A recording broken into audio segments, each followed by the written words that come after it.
Penting Tuhan yang buktikan yang benar. CCTV diabaikan, jaksa kecewa Hakim Erin Tua vonis bebas Gregorius Ronald Tanur bunuh kekasih. Keputusan The rule of law, aturan hukum jatuh menjadi the rule of tyrant, menjadi hukum tiran itu sendiri.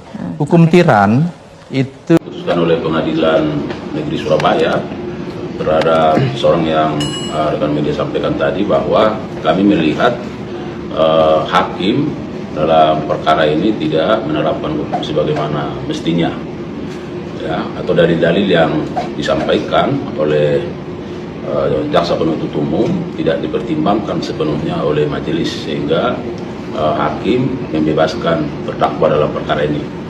Nah, sehingga kami melihat bahwa perlu dilakukan upaya hukum, ya, yang diatur oleh KUHAP dalam rangka menyikapi terkait dengan putusan pengadilan ini.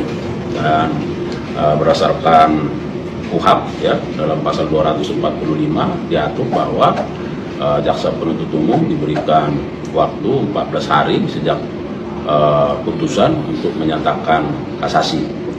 Dan setelah dinyatakan kasasi, maka ada waktu 14 hari juga bagi jaksa penuntut umum untuk menyusun dan mengajukan memori kasasinya. Nah, pada kesempatan ini kami sedang menunggu salinan putusan dari pengadilan untuk melakukan kajian dan untuk membaca, meneliti, mencermati pertimbangan-pertimbangan yang ada dalam putusan itu, sehingga hakim mengambil putusan membebaskan terdakwa. Artinya tadi kan dikatakan tidak menyerang. Kalau kita melihat fakta-fakta persidangan, ya, atau fakta-fakta yang terungkap dalam persidangan, pertimbangan hakim membebaskan terdakwa karena tidak ada saksi yang melihat langsung peristiwa itu. Satu. Yang kedua, bahwa matinya atau meninggalnya korban itu lebih didasarkan pada pengaruh alkohol.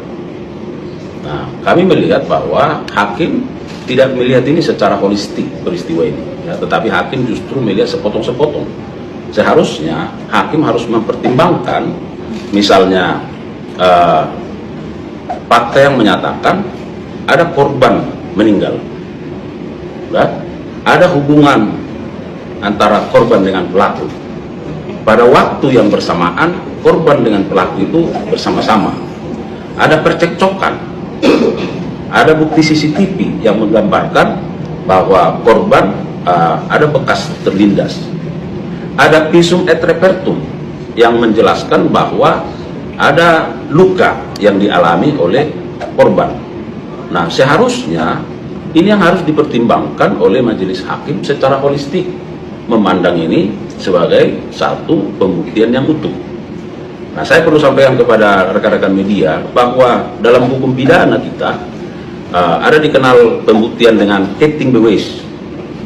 Nah, keting bewes ini misalnya seseorang keluar dari rumah, dia berlumuran darah, nah, lalu dilihat di pintu ada parang yang juga berlumuran darah, lalu di kamar ada dilihat orang sudah meninggal atau mayat. Nah, dari sisi keting bewes ini kan tidak ada saksi yang melihat, tapi ada orang meninggal. Artinya apa? Ini adalah puzzle-puzzle yang harus dibangun oleh majelis, sehingga harus dilihat pembuktian ini secara holistik. Ini ada meninggal, lalu siapa yang harus bertanggung jawab terhadap orang yang meninggal? Apakah hanya bisa didasarkan pada bukti yang menyatakan bahwa karena pengaruh alkohol atau karena tidak ada saksi? Nah, itulah yang menjadi tugasnya majelis hakim dengan kewenangan, kekuasaan yang dimilikinya untuk mengungkap ini selengkap-lengkapnya berdasarkan alat bukti yang ada. Nah, kalau kita mengacu kepada pasal 184 KUHAP, di sana ada keterangan saksi. Nah, kemudian ada keterangan ahli. Tentu ahli menjelaskan posisinya surat. Apa suratnya? Visum et repertum. Apa suratnya? Selain visum et repertum tadi, dilihat CCTV. Ya, ada petunjuk, ada rangkaian yang bersesuaian antara keterangan saksi, ahli, dan surat itu bahwa ada peristiwa ini dan memang orang meninggal. Nah, selain itu tentu apa? Keterangan terdakwa. Oke, mungkin terdakwa menyangkal, tetapi hakim bisa menggunakan bukti-bukti yang lain ini dari alat bukti ini untuk memperkuat keyakinannya. Nah, kami melihat Di sini hakim yang tidak menggunakan itu, sehingga dia membebaskan terdakwa. Akan kasasi, Pak? Dari Kejagung akan kasasi, Pak? Nah, ini putusan bebas, presprah, ya, maka langkah hukumnya adalah kasasi. Ya. Akan melapor kaya atau Badan Pengawas MA? Karena itu bukan kewenangan kami. Artinya kami tidak di ranah itu, ya, tidak di ranah itu. Nah, bahwa kami melihat ada putusan pengadilan yang tidak sesuai dengan tuntutan dan tidak sesuai dengan fakta-fakta, maka langkah hukum yang pertama yang kami lakukan adalah mengajukan upaya hukum, yaitu upaya hukum kasasi.